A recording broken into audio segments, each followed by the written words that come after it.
Good morning, brothers and sisters. Isang mapagpalang umaga sa inyong lahat.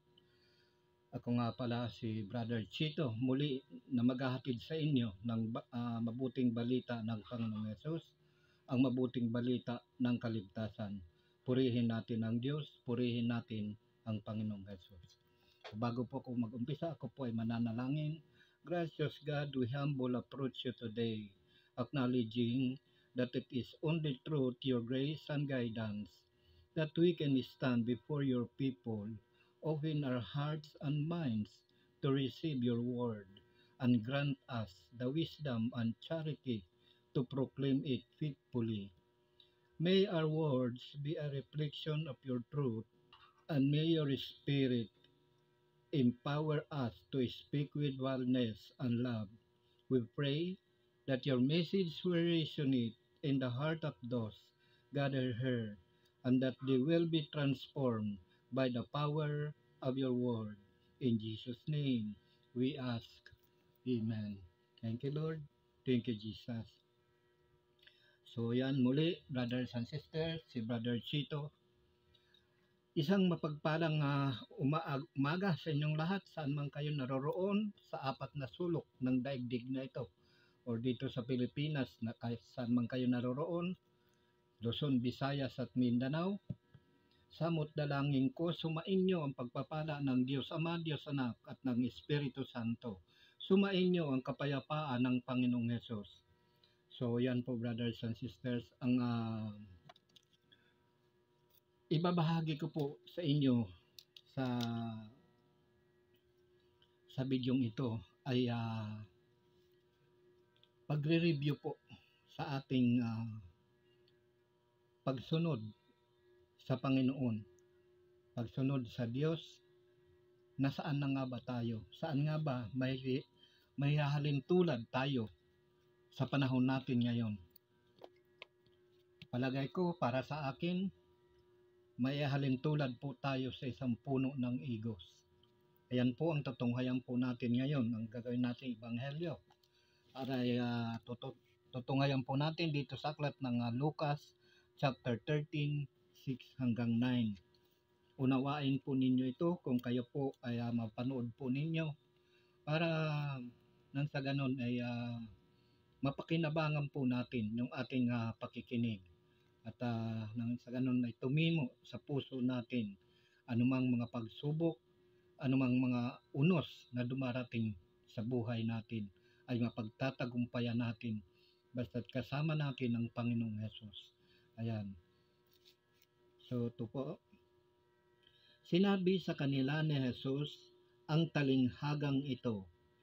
May isang tao na may puno ng igos sa kanyang ubasan. Minsan tiningnan niya kung may bunga ito, ngunit wala siyang nakita.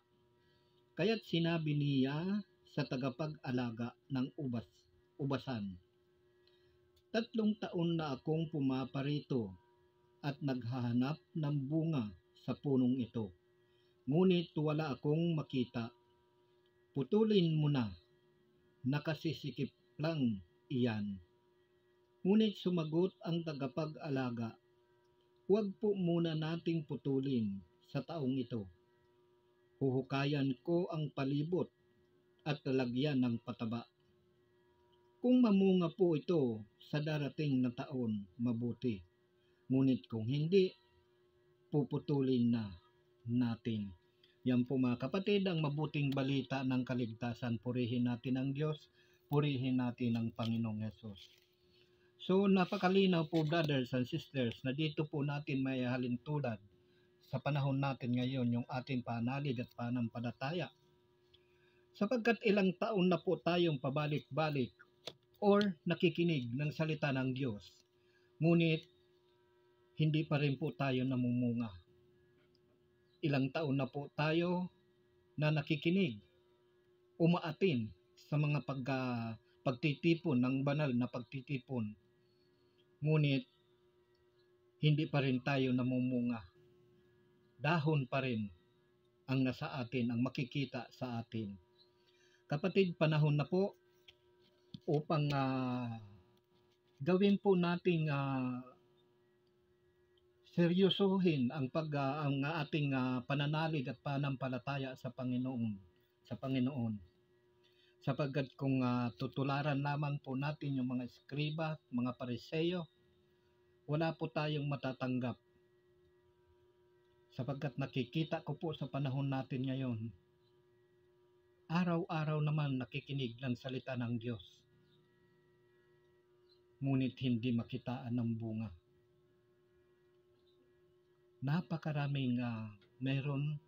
Napakaraming dahon, ngunit hindi mo makita ang bunga ng mga sangang ito.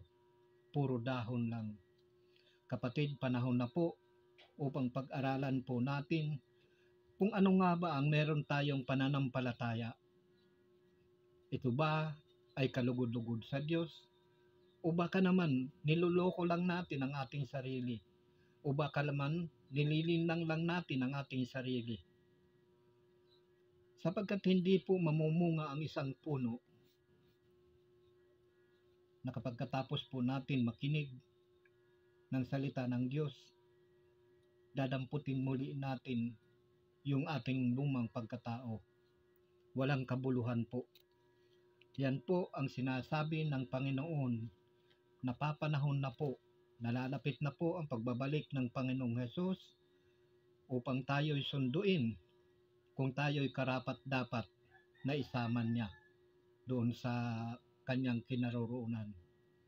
Nangyayari na po ngayon yung mga sign ng mga huling araw, yung mga lindol, gera, bansa kapwa bansa, naglalaban, kaharian kapwa kaharian, at yung nagpapanggap na Mesyas, nangyayari na po. Tagutom, yung mga karamdaman, yung baha, na dati namang hindi binabaha, ngayon, kunting ulan lang, bumabaha na. It's a sign po na malapit nang dumating ang Panginoon at malapit nang bumalik. Susuriin po natin yung ating pananampalataya, yung ating pakikinig. Hindi po lamang tagapakinig tayo. Dapat sinusuri po natin ang kalagayan ng status ng pagiging Kristiyano natin.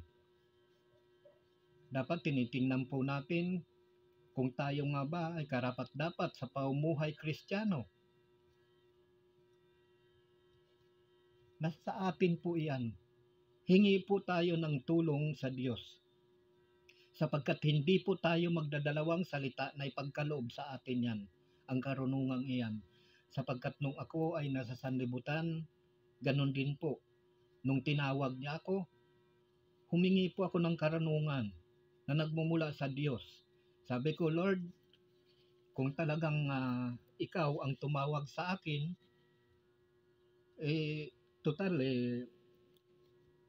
nais ko naman talagang maglingkod sa inyo mula pa nung pagkabata. Alam naman po niya yan. Alam ng Diyos yan eh. Bata pa ako, talagang maibigin na ako sa salita ng Diyos.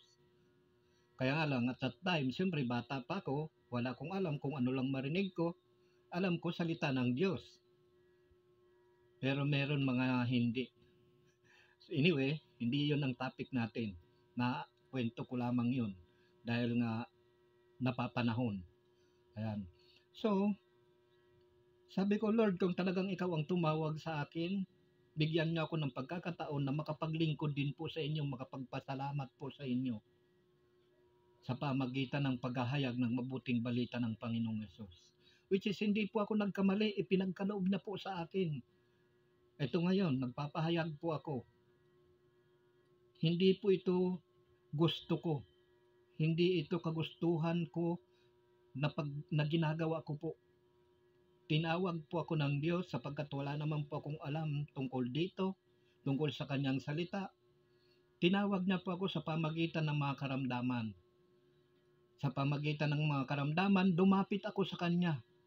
At lahat ng mga pagkakasala ko po ay isinuko ko sa kanya. At habang po ako nakikipag-usap sa Panginoon Diyos Ama, unti-unti po pumapatak ang aking luha nararamdaman ko rin po ang katawan ko unti-unting gumagaang. Hanggang sa matapos akong makipag-usap, natapos din ang patak ng luha ko, naramdaman ko na napakagaang ng aking katawan. So ganyan po tayo dapat mga kapatid. Humingi tayo ng karunungan sa Diyos. At hindi po magdadalawang isip yun ay ipagkakaloob po sa atin ang Espiritu na siyang gagabay sa atin at tutulong at siyang magsasalita.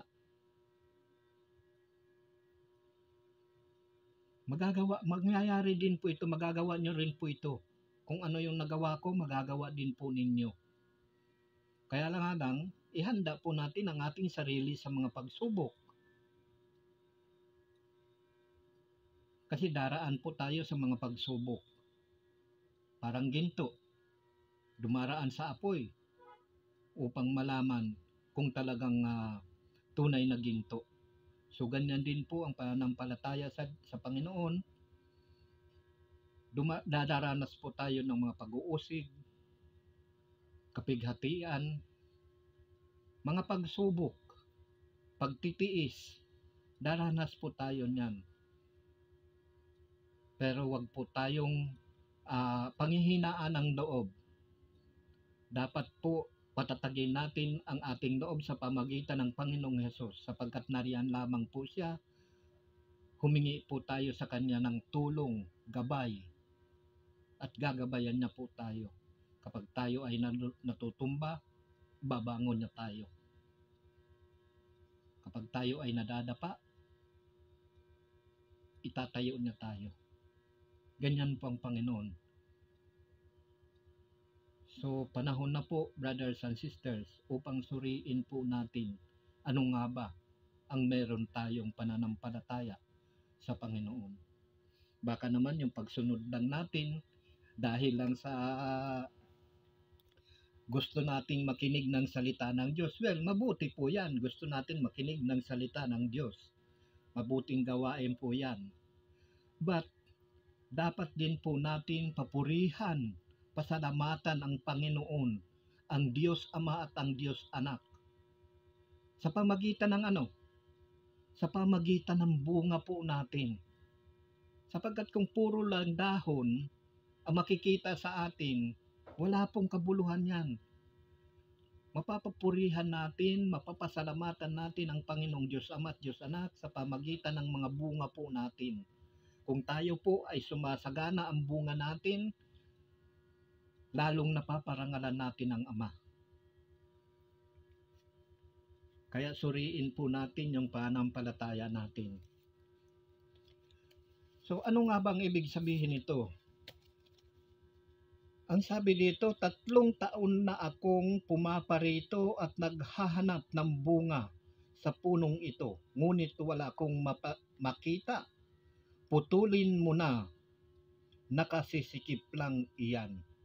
Ganyan po tayo sa kaharian ng Diyos.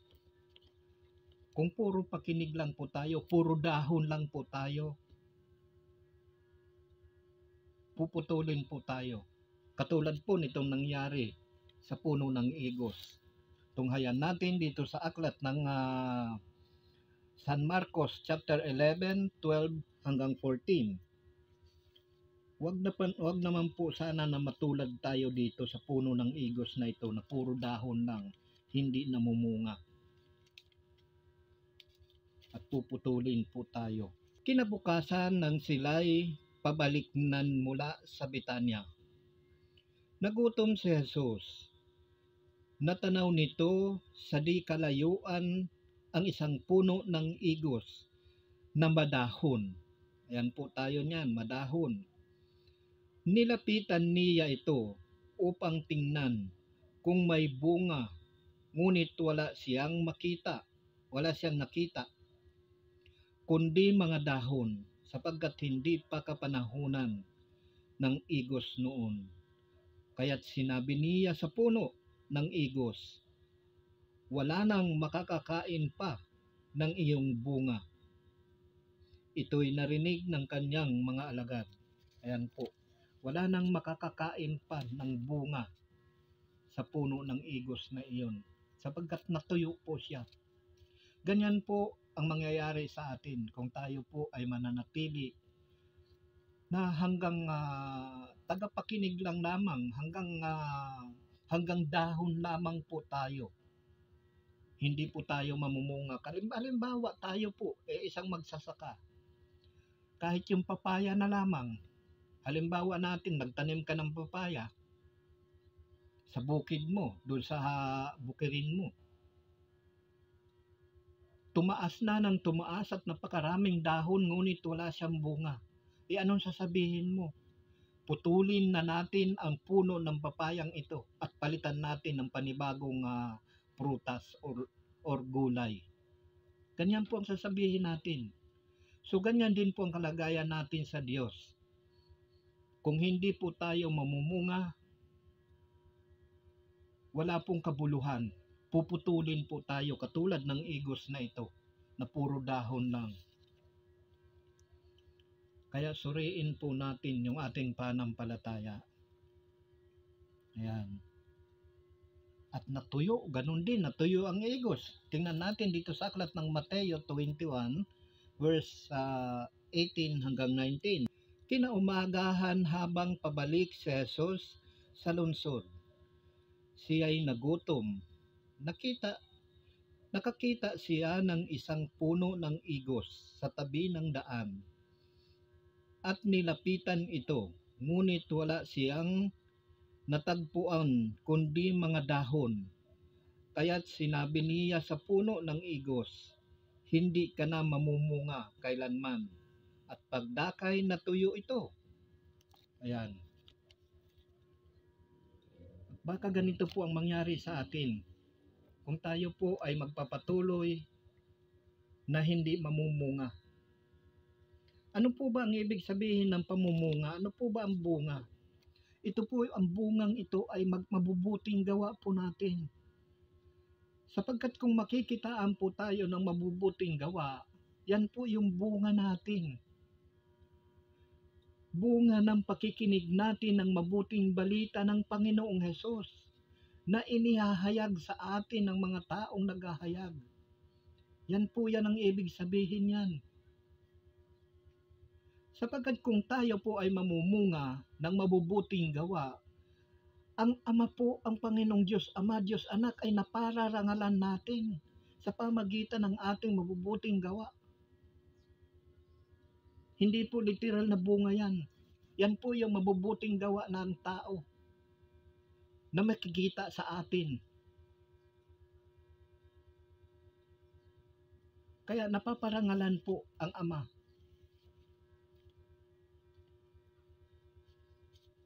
Maliban lang sa lugar na iyong kinaronan, kasi hindi pararangalan ng Ama noon. Kasi hindi maniniwala sa iyo eh. Tingnan nyo anong sabi ng Panginoong Hesus. Ang isang propeta ay iginagalang sa lahat ng dako, sa lahat ng lugar, maliban sa kanyang kinalakhan na bayan at tahanan. Ganyan po. Kaya kung tayo po ay magpapatuloy na hindi mamumunga, puro dahon lang, matutuyo po tayo at puputulin po tayo. Ano ang sabi ni Juan Bautista nung siya nagbabautismo? Dito sa aklat ng Mateo chapter 3, anong sabi ni Juan Bautista? Yan natin. Nakaamba na ang palakol, napuputol sa ugat ng punong kahoy na hindi nagbubunga. Ayan. Ang sabi dito sa aklat ng Mateo chapter 3 verse 10, ngayon pa'y nakaamba na ang palakol sa ugat ng punong kahoy. Ang bawat punong kahoy na hindi mabuti ang bunga ay puputulin at iahagis sa apoy. Ayan po. Binabautismuhan ko kayo sa tubig bilang tanda ng inyong pagsisisit pagtalikod sa inyong mga kasalanan. Ngunit ang dumarating na kasunod ko ang magbabautismo sa apoy. Siya'y makapangyarihan kaysa akin. Hindi ako karapat-dapat kahit tagadala ng kanyang pangyapak. Ayan po, nakaamba na ang panakol, napuputol sa puno na hindi mabuti ang bunga. Kaya dapat mamunga po tayo ng mabubuting bunga, na ang ibig pong sabihin ay mabubuting gawa natin. Paano tayo makapapumunga ng mabuting bunga? Ano ang dapat nating gawin? Katulad ng sinabi ni Juan Bautista, binabautismuhan ko kayo bilang tanda ng inyong pagsisisi at pagtalikod sa inyong mga kasalanan. Pagsisihan po natin ang ating mga kasalanan at talikdan natin. At doon mamumunga po tayo ng sagana at ng mabubuting bunga. Sapagkat maliban po na talikdan natin ang ating lumang pagkatao, hindi po tayo makapamumunga ng mabuti. Hindi po.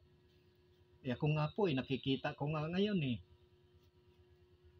sa panahon natin ngayon kitang-kita mo sa mga gawa ng tao.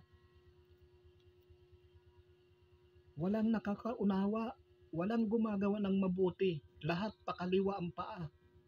Hinihila lagi ni Satanas. Naandyan pa rin yung pagkakampi-kampi, naandyan pa rin yung kasinungalingan, yung puot, galit. Ayan po ang nagpapakita sa pagkatao natin kung anong pagkatao meron tayo. Tapos magsisimba tayo, makikinig tayo ng salita ng Diyos. Hindi naman mamumunga. Hanggang ganun lang, dahon lang. Mali po kapatid, kaya dapat suriin po natin yung pananampalataya natin. Ito po ang lagi niyong tatandaan, brothers and sisters. Hindi po tayo nakikinig ng salita ng Diyos upang magpalipas ng oras lamang. Hindi po tayo nakikinig ng salita ng Diyos upang magyabang lamang tayo na tayo'y banal. Hindi po tayo nakikinig ng salita ng Diyos upang gamitin natin sa ating mga kalokohan. Nakikinig po tayo ng salita ng Diyos. Ang tunay na nakikinig po ng salita ng Diyos ay may intention po, may layunin, may goal kung bakit mo ginagawa ito. Ano po ba ang dapat nating gawin? Or ano po ba yung goal natin as a Kristiyano? Kapag tayo po ay umaatin ng nakikinig ng salita ng Diyos. Kapatid, unang-una, mithiin po natin na mabago yung pagkatao natin, na mabago yung buhay natin. Hindi po buhay sa sanlibutan. Hindi yung pamumuhay po sa sanlibutan, kundi yung buong buhay natin na dapat iniaalay natin sa Diyos. Hindi po sa tao. Ayan po ang malaking kamalian po natin Kasi instead na manangan tayo sa Diyos, ang nangyayari po sa kapwa nating tao tayo nananangan. Kaya tingnan nyo mga kapatid, mula nung ako'y nagkaroon ng tamang pag-iisip, lahat ng tao nananangan sa kanyang kapwa. Tingnan mo nga, pagka may siga-siga nung ako'y nasa Manila kapag may siga-sigang kakilala, may siga na rin siya. Ganyan po. Paano po tayo niyan mamumunga? Kung ganyan po lagi tayo. Iwanan na po natin yan na dapat yung buhay natin ay ipagkatiwala po natin sa Panginoon. Hindi po sa kapwa-tao natin. Sapagkat anytime pwede ko niyang baliktarin Pwede kang itatwa niyan, parang si Judas. Hindi ko kilala yan Pwede kang ipagkanulo niyan kapwa mo. Pero ang Diyos, kapag siya ang nanangan sa iyo, Hinding-hindi ka ipagkakanulo, kapatid, bibigyan ka ng mahabang bibigyan ka ng habang buhay, ng buhay na walang hanggan. Bibigyan ka ng kalakasan, karunungan, katatagan. Pero ang kapwa natin, anong maibibigay niyan? Problema. Ayan ang maibibigay niyan eh. Sabihin niyo, nalulutos naman yung problema ko pagka umuutang ako.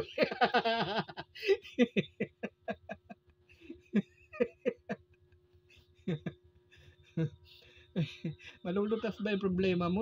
Nakautang ka. Problema uli yung pinasok mo. Dahil magbabayad ka hanggang sa matapos yung nautang mo. Diba? Ganyan po ang buhay ng sanlibutan. Nakala natin tama yung pinasok natin. Okay, sabihin na natin na yung problema mong isa, nasolusyonan mo dahil sa nangutang ka. Pero hindi mo alam, yung inutang mo is habang buhay mong babayaran yon hanggang sa matapos. So gumawa ka uli ng problema. Instead na wala ka ng problema, naghintay ka sana at tumingi ka ng tulong sa Diyos. At pagkakalubang ka noon. Ganyan po ang sanlibutan kasi. Akala natin marunong na tayo, no? Talino natin. Ganyan po tayo lagi eh. Kasi naranasan ko yan, mangutang. Okay. Pero na-realize ko nitong ako'y tinawag na ng Diyos, okay, nasolusyonan. May nagastos ako doon sa unang problema ko, nasolusyonan. But hindi ba problema pa uli yung magbabayad ka ng utang?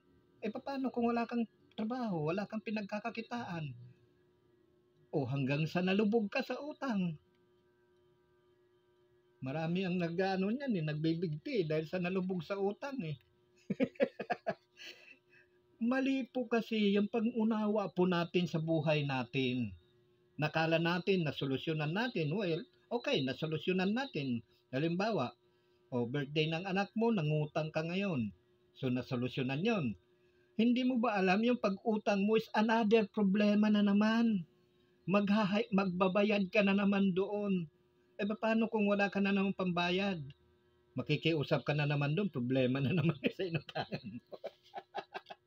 Mali po kasi yung pananaw natin, mali yung pangunawa po natin. Ganyan po nangyayari sa atin, kaya hindi po tayo mahango-hango sa utang. Kaya kapatid, suriin po natin. Kaya hindi po makapamunga yung ating pananampalataya sa Panginoon. Sapagkat mali po yung pananaw natin sa buhay natin. Tuwang-tuwa pa tayo eh. Ay, salamat Ika. Tapos din yung kasal. Saan ka nakakuha ng pera? Nangutang ako. Natapos din Ika yung kasal. Natapos na yung problema doon sa kasal. Pero, yung problema mo doon sa utang mo, kasi inutang mo, hindi matatapos yun. Matagal matapos yun. So, gumawa ka ng panibagong problema. Hindi lang nagsolusyon. Kung hindi, gumawa ka pa ng panibagong problema. So, ayan po ang marami po sa atin. Hindi po sinusuri, basta na lamang pasok ng pasok, nang hindi sinusuri. Kaya panahon na po mga kapatid upang suriin po natin ang ating sarili sa pagiging Kristiyano po natin. Kung talagang tayo'y Kristiyano, suriin po natin. Paano nga ba natin mapararangalan ang Diyos? Paano nga ba tayo makapamumunga? Alam nyo ba kung paano tayo makapamumunga? May tuturo ko sa inyo. Ayun ang trabaho ko eh. Puntahan natin ang aklat ng Juan chapter 15 na pararangalan ang Ama kung kayo'y namumunga ng sagana at sa gayon napatutunayang mga alagad ko kayo. Napararangalan ang Ama kung tayo'y namumunga ng sagana. Tuloy sa 9. Hindi kayo ang pumili sa akin, ako ang pumili at humirang sa inyo, upang kayo'y humayo at mamunga, at manatili ang inyong bunga sa gayon. Ang anumang hingiin ninyo sa Ama sa aking pangalan, ay ipagkakaloob sa inyo. Ayan po mga kapatid. Kung tayo po ay namumunga, napararangalan po natin ang Ama.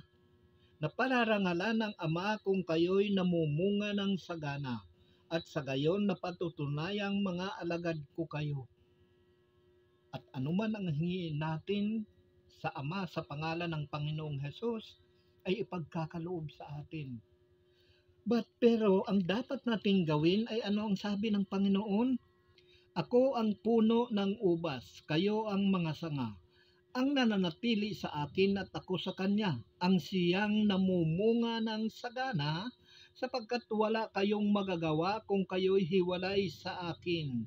Ang hindi nananatili sa akin ay itatapon at matutuyo gaya ng sanga. Ang gayong mga sanga ay titipunin at susunugin. Kung mananatili kayo sa akin at mananatili sa inyo ang mga salita ko, hingiin ninyo ang inyong maibigan at ipagkakaloob sa inyo. Kailangan po natin mga kapatid manatili. Hindi po yung pagkapakinig po natin ng salita ng Diyos, balik na naman tayo doon sa lumang buhay. Balik na naman sa tsismisan, balik na naman doon sa puot, galit, inggit. Ayan po ang nakapagpapahiwalay sa atin. Yan po yung hindi ang humahadlang upang tayo'y makapamunga. Sapagkat nakinig nga tayo, mga kapatid, unawain po ninyo kung kayo po ay pangunawa. Makinig man tayo ng makinig ng salita ng Diyos. Ngunit pagkatapos po noon, ay dadamputin na naman natin yung lumang buhay natin. Paano tayo makapamumungan yan?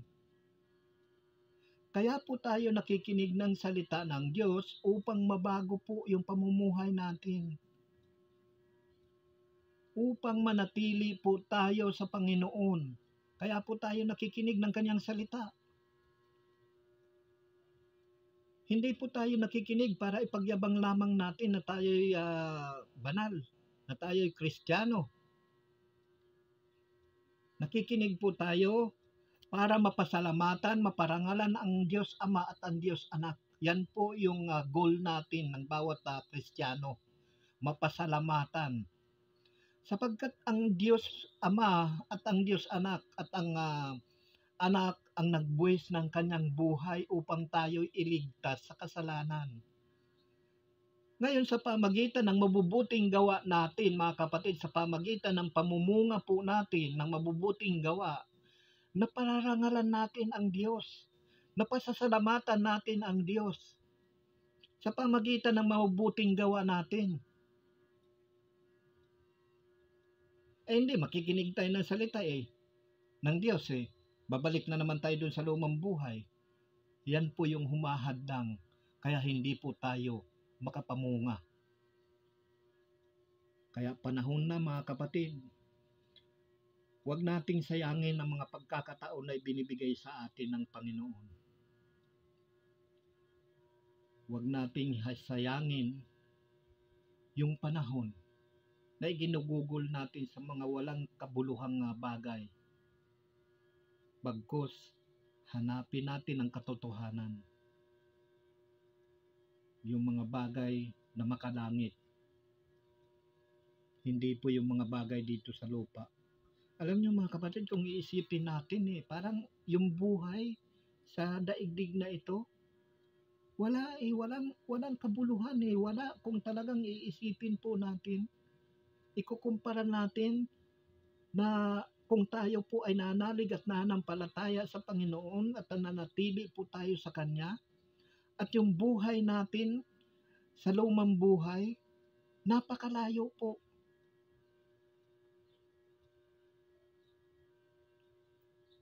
Sapagkat yung buhay po natin, yung sa luma, kaguluhan po ang nasa isip lagi ng tao.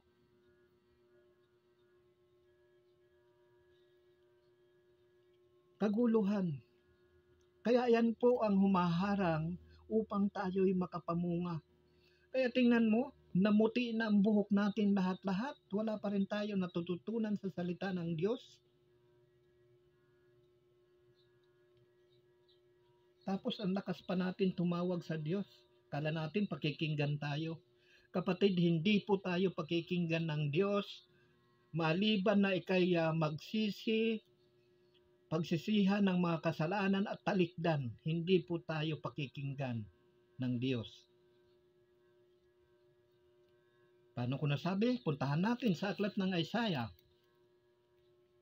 Chapter 1, ang sabi dito, hindi po tayo pakikinggan ng Diyos na kahit na tayo'y tumawag sa Kanya, kung yung pamumuhay natin, kung tayo po ay hindi namumunga, puro dahon lang, hindi po tayo pakikinggan ng Diyos. Kahit na maghapon tayong tumawag, o isang linggo, isang buwan tayong tumawag sa Diyos, hindi po tayo pakikinggan. Pakinggan natin dito sa aklat ng Isaiah chapter 1, verse 14. Kapag kayo'y tumawag sa akin, ibabaling ko sa malayo ang aking mukha. Hindi ko kayo papansinin, kahit na kayo'y manalangin ng manalangin. Hindi ko kayo pakikinggan, sapagkat marami kayong inutang na buhay. Ayan po mga kapatid, kala natin, manalangin tayo ng manalangin, iba nga, nagkukurus lang ng iwan ko. Gumaganon lang okay na. Kapatid, niloloko lang natin ang sarili natin sa mga bagay na ganyan. Wala namang kabuluhan yan Maliligtas ka ba nung ganon-ganon? Hindi ka maliligtas noon. Dapat talikdan natin ang ating mga kasalanan. Magbalik loob tayo sa Diyos. Pagsisihan natin ang ating mga kasalanan. Doon po mga kapatid, 150% diringgin tayo ng Panginoon. Napakalinaw ang sabi ng Panginoon dito sa aklat ng Isaiah chapter 1 verse 14 or 15. Kapag kayo'y tumawag sa akin, ibabaling ko sa malayo ang aking mukha. Hindi ko kayo papansinin, kahit na kayo'y manalangin ng manalangin. Hallelujah. Kasi marami po sa atin, kala natin, naluluhod tayo, nananalangin tayo, okay na sa Diyos. Kapatid, hindi po ganyan. Kaya suriin po natin kung ano po ang kalugod-lugod sa Diyos. Ano ang sabi niya dito sa aklat ng, sa baba pa rin, sa aklat ng Isaiah chapter 1 pa rin, verse 18. Halik kayo at magliwanagan tayo. Gaano man karami ang inyong kasalanan, handa akong ipatawad ang lahat ng iyan, kahit na kayo'y maruming-marumi sa kasalanan. Kayo'y magiging busilak sa kaputian kung kayo'y susunod at tatalima. Pasasaganahin ko ang ani ng inyong lupain. Ngunit kung magpapatuloy kayo sa inyong pagsuway, ay tiyak na kayo'y mamamatay. Ito ang sabi ng ni Yahweh. Ayan po mga kapatid. Akala natin kasi, tama na yung pakikinggan tayo. Makrus-krus tayo kahit ba ano tayo, tumbling-tumbling pa dyan Hindi po tayo pakikinggan ng Diyos. Sapagkat anong sabi niya? Ibabaling ko ang aking mukha sa malayo at hindi ko kayo pakikinggan kahit na kayo'y manalangin ng manalangin. Hindi ko kayo pakikinggan. So napakalinaw po mga kapatid. Isa lamang po ang hadlang kung bakit hindi tayo makapamunga. sapagkat wala pong pataba yung ating puno. Anong ibig sabihin? Walang tumitimo sa puso natin na salita ng Diyos. Dahil kung meron, dapat yung napapakinggan natin na salita ng Diyos, ginagawa po natin. Yan po yung bunga ng ating pakikinig. Mabuting bunga. Nababago yung pamumuhay natin. Akala kasi natin, kala na magluhod-luhod tayo. Tapos kung magdasal pa tayo, naabot po ng 1 oras. 1 oras kalahati hanggang 2. Hindi po tayo pakikinggan yan. Walang kabuluhan po. Yung pagdarasal nating iyan, pananalangin natin. Pinagluloko lamang natin yung sarili natin. Pinaniniwala tayo ng mali sa pamagitan ng ating mga gawa. So, nakakaawa ang kalagayan kapag ganyan lagi tayo. Kung hindi natin babaguhin, sayang ang pamumuhay, yung pagkatao natin, lalo na yung puot, galit, hinanakit, sama ng loob, inggit. Sus, pagka nagkasama-sama yan, walang kapayapaan ang isip ng tao. Kapag yan nariyan, katulad sa akin nung ako'y nasa sanlibutan pa, walang kapayapaan ang isip ko kasi napakarami ng naramdaman ko, ang dami ng mga alalahanin na hindi naman dapat. So, pero yun yung pamaraan ng Panginoon na para ako yung pagtawag niya sa akin. Dahil doon sa mga karamdamang iyon, pinagsisihan ko, tinalikdan ko ang mga kasaanang iyon at nagsisi ako at hindi ko na binalikan. Kaya ito ako ngayon, isa sa mga alipin ng Panginoon na naglilingkod sa Kanya ng tapat. Although minsan, hindi po ako nagsisinungaling. Although minsan nagkakaroon din po ako ng mga katanungan. Pero nandito po ang Biblia lagi at merong nagsasabi sa akin, may gumagabay sa akin ang Espiritu ng katotohanan, ang Espiritu Santo, na siyang nagtuturo sa akin ng lahat ng bagay. Kaya kaagad nasusolusyonan. Kaya kapag wala sa atin yan, yung Espiritu ng Diyos, ay wala po. Kaya hindi po tayo makapamumunga. So, kaya dapat upang maparangalan natin ang Panginoong Diyos, Ama at Diyos Anak, dapat mamunga po tayo. Kaya, yan hindi tayo ang pumili. So, yung pagkakatawag po sa atin, talagang ginusto ng Diyos na tayo, kasi sa simula pa mga kapatid, nakatakda na po yan bawat isa sa atin. Hindi pa po tayo pinapanganak, nakatakda na yan kung ano yung gawain natin sa daigdig na ito. Kaya nga lang marami po sa atin naliligaw. Siyempre, kaya nga nandyan ang dyablo, tagawasak po yan. Kaya dapat maging matatag tayo na matalo po natin ng dyablo, ang kalaban. Yan lang naman po ang kalaban Tayo po ay mga biktima ng dyablo, satanas, demonyo. Ayan, isa po yan. Masasamang espiritu. Ayan, naandyan lang po yan sila. Nasa himpapawid. Si satanas naman, nagpaparuot pa rito lang yan. Sinisilip-silip niya yung mga taong may hina. Lalo na yung may galit sa dibdib, may puot, may hinanakit, may sama ng loob, ayan, may inggit. Ayan, napakabilis ni satanas dyan. Nandiyan lagi yan. Parang yan parang kidlat.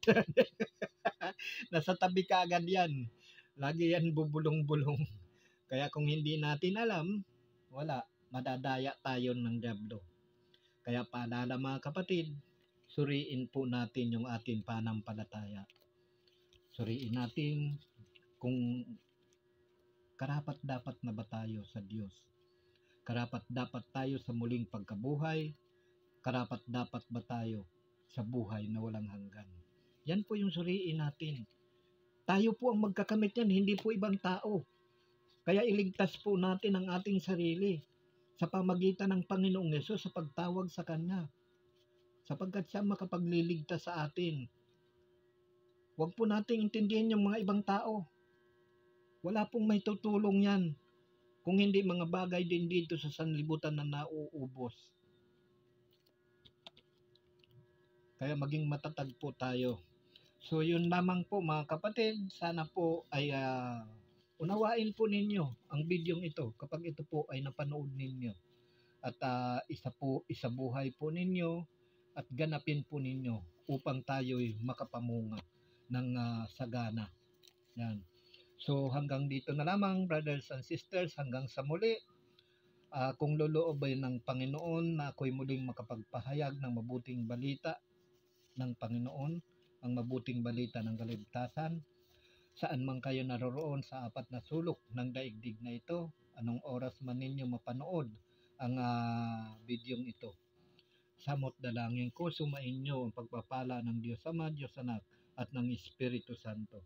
Sumainyo ang kapayapaan ng Panginoong Yesus. Hanggang sa muli, brothers and sisters, God bless you all. Thank you, Lord. Thank you, Jesus.